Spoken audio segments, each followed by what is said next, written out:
The Kenya Film Classification Board has sounded a warning to online content creators using social media platforms to host explicit live streams. This after KFCB hosted officials from TikTok in efforts to ensure that content exhibited on its platform is in line with the community guidelines and the board's film classification guidelines. I spoke to KFCB CEO Joel Wamalwa earlier, and this is what he had to say.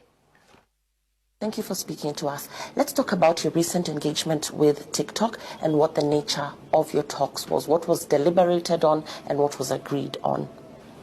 Why we engaged them, we wanted to deal with two things. One, content monetization plan that they have for the Kenyan public and content creators.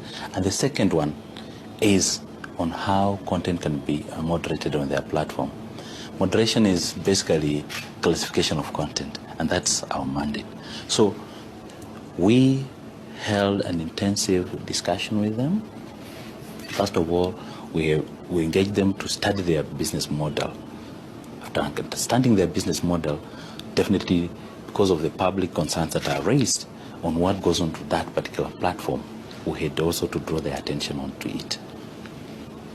Definitely how certain content violates their own community guidelines, and how it even violates the Kenyan classification guidelines. And what was the conclusion of those talks, and when do we expect to see tangible change? We have asked them that the lewd character, sexualized content that are being uploaded on their platform should be taken down immediately. So for them, TikTok has committed that content creators or users on their platform will really need to ensure that their content really abides by the Kenyan classification guidelines first before you upload them.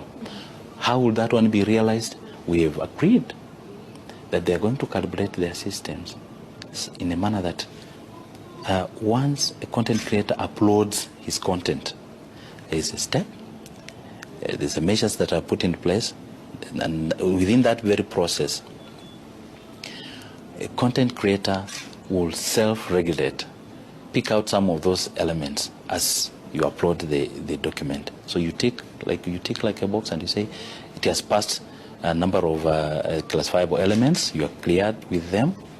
Then on their back end, they will start or enhance the algorithm to pick out content that violate the community guidelines immediately before it flies. There's been concerns about the live TikTok and the hours as well when this happens, and the fact that children are actually accessing these live TikTok sessions. The danger is it could be a minor who has access to such a feature, because many parents have issued their gadgets to their teenagers. So they'll be doing that live feature and doing live program behind the parents' back.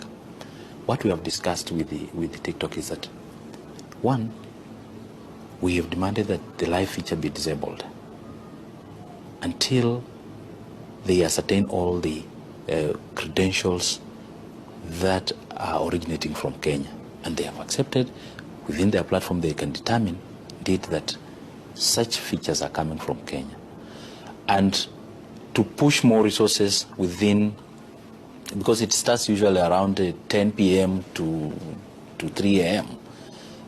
They have to tailor the algorithms to focus more resources in Kenya during that particular period, for which now they'll take down. We will ask them that this live feature, if it's violating the community guidelines, should not run more than 1 minute. It's stopped immediately, and that account is disabled. We'll push further that the gadget, the IMEI that's running that particular live feature should be, that account should be disabled from running on that particular platform. Now, it will be very difficult for a user to keep buying gadgets. If your gadget cannot run with TikTok, you will discard the phone, yes, and go and buy another one, then install.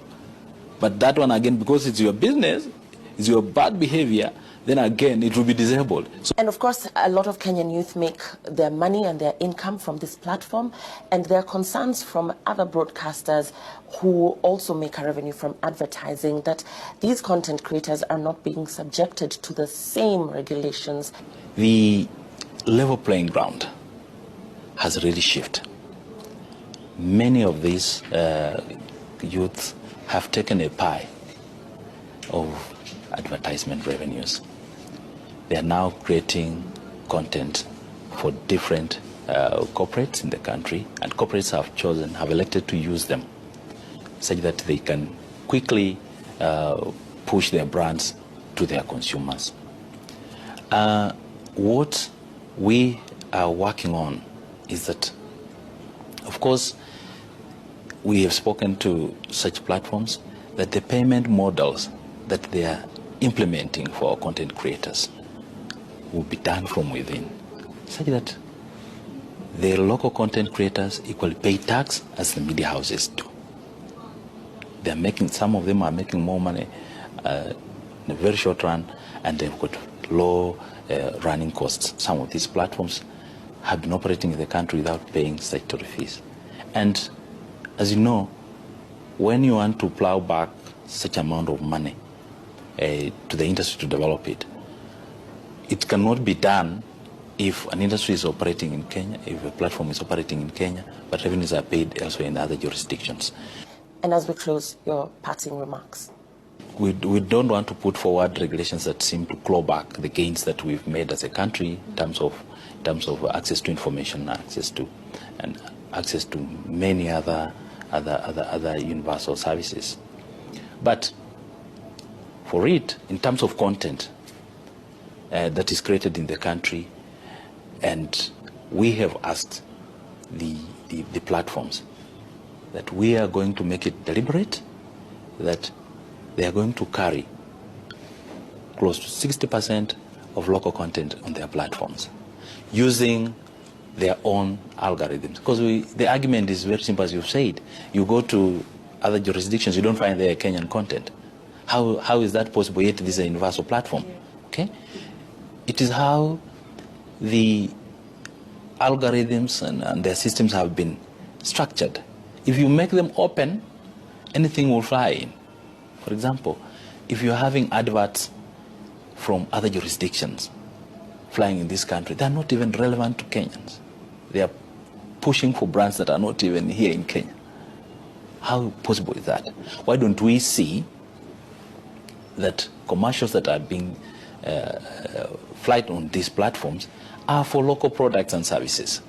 So, in agreement, we are of view, and we have pushed in our policy proposals that such platforms, with their business models, must push local contents, locally generated content, local services, and content creators doing the same should benefit from such platforms. Many thanks. Thank you.